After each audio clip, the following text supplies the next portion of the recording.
Excellency, the President of the Republic of Kenya, and the Commander-in-Chief, Dr. William Samoei Ruto, the Governor Nandi County, Stephen Sang, and other honorable guests, good morning. Good morning, Joy. My name is Ombongi Kwamboka. I'm the school head girl of the Kapsabet Girls High School. I take this opportunity to thank the President for coming to grace this occasion. It is a privilege and we do not take it for granted, right? Yes. So today is a big day for Kapsabet Girls High School. We've seen you. It was a dream and it is fulfilled. I believe that the promises that you've told us here, you're going to fulfill them. I am confident enough. And I have no any doubt because I believe when mtu akusema na kutenda.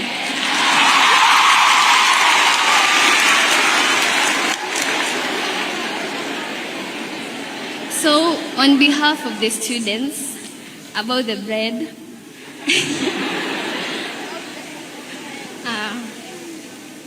we were just requesting that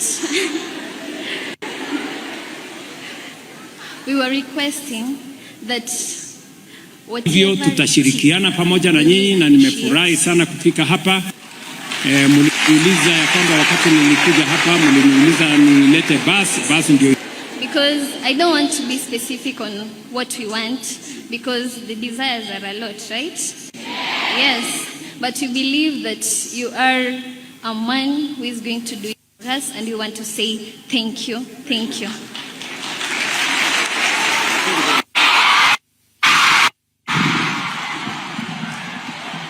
Okay. Thank you very much, my dear. You said you are a small head girl of a great. You said what? What do you do?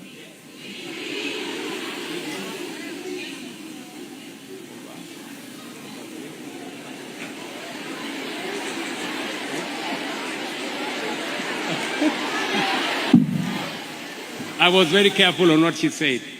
She said, small head girl of a great. That is phenomenal. So thank you very much for your comments. I confirm. Wakati uliniambia pale, uliniambia wewe ndio kusema. Na nimeconfirm kweli, wewe ndio kusema. Because you have spoken on behalf of these 1,600 girls. And therefore, I'm going to give you and your teacher 1,000,000 shillings to buy, kufanya. Sindio? Kununua mkate, sindio? Alafu nitarudi hapa siku hiyo ingine, tutakuja kuongea zaidi. Sawa? Asanteni sana na mimi nawapenda sana. Thank you very much and God bless you.